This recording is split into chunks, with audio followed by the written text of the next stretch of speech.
What's up, guys? I just wanted to make this video kind of wrapping up my experience competing, my enjoyments during prep and things I didn't like about it, and why I'm so urgent to compete again.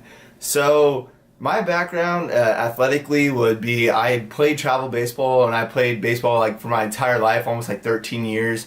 Played basketball for about 6 or 7, played golf for about 3, and I played football for about 4 years in high school. So, me wanting to compete at higher levels is not new to me. It's something that I always want to have the drive to do, and something to always make me better as a person. So the reason why I backed out of this competition is because I feel that, okay, so this is like a golf analogy. So say there's top 6 people that they choose to be in a competition. I'm like at 7 right now. Like I'm almost there, but I still can work on myself and kind of get myself above par or under par, because under par is better in golf. So I think I can get myself there. I just need a year or 2 to make it better. Sorry, dude. Like, I still have a hard time breathing out of my nose when I talk a lot. So, I mean, if you don't know these videos, I had surgery on my nose and I'm still working on that. Anyway, so at the beginning of the prep, it was very, very tough for me to cut down my calories. So, I mean, I didn't get super duper strict on my prep. I say it would be like 12 weeks. I kind of started at 10 weeks, and I didn't get really strict until about 4 weeks in.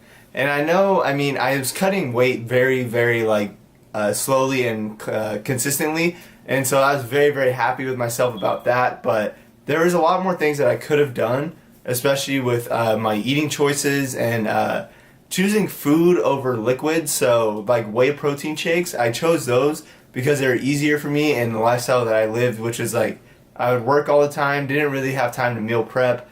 I did, but I didn't really spend my time correctly as I should have.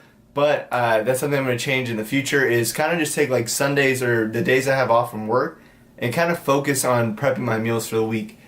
Anyways, that's one thing I could change. Another thing would be having a coach. I thought I could go into it without a coach and be on my own, and I mean, I did perfectly well, and I just know my posing could have been better, and having a coach creates more accountability for me, because I did have a problem with binge eating. I did make that video, and there'd be times I didn't talk about it, that even after I made that video, I had like issues with like, you just like get to that mindset like, I don't even think I can do this prep anymore. I don't think that I can even get to that point I need to be within these couple weeks, so I just like decided to go ham on a whole bag of rice cakes. I mean, that doesn't make like a big difference to some people, but when you're on prep, it really, really does, and kind of like makes you even fluctuate up to about 3 more pounds. So, in cutting those 3 pounds, it's very hard once you get to, like, for me, I got to like 175.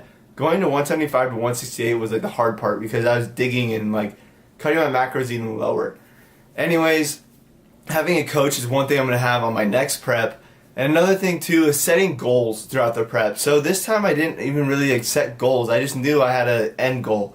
And that kind of like makes it really, really hard on you, because when you get to the, like, you're getting like closer to the end goal and you know you're not there, you start to amp it up. But you'd rather have it be consistent rather than like brutally like digging and like kind of putting too much strain and stress on your mental health over your like your physicalness. Because like I'd go in the gym, I'd be sore and stuff like that, but then like mentally, like you'd be like, fuck, what am I going to eat after I go to the gym? What am I going to eat in the middle of the day so I'm not hungry until about 6 p.m.? What am I going to eat at 6 p.m. to the point where I'm not hungry until I'm done fasting at like 11 a.m. the next day? So it's a lot of things that I need to plan out better and set goals for myself. The things that I'm proud of myself for doing on prep is getting down from 191 to 168.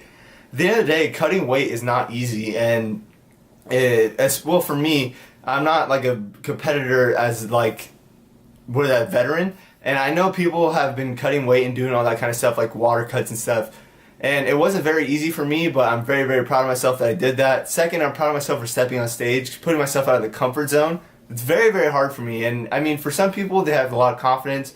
I was very, very shy starting this prep, and this kind of just opened me up to like be accepting of like constructive criticism and criticisms from other people. So I'm going to work on myself, and especially being more confident.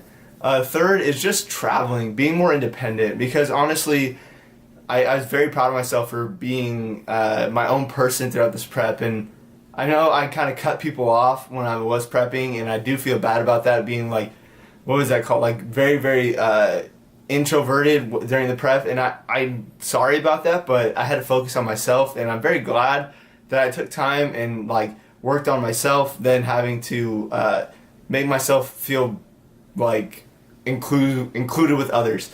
I don't know, I'm just kind of ranting in this video, and I really appreciate all the support that I've had on everything, like throughout the prep, through now, and right now I'm kind of starting back a cut, because after the show I went from 168.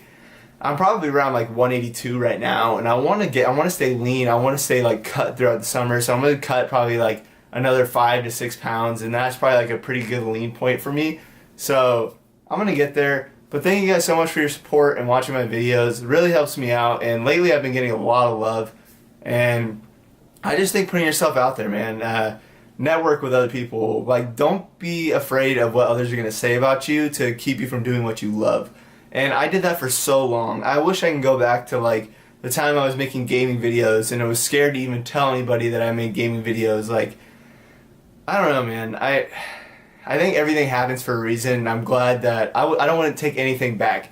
I have no regrets. So thank you guys for watching. I know this has been a ranty type of video, but I appreciate your support, and I'll see you guys in the next video. Goodbye.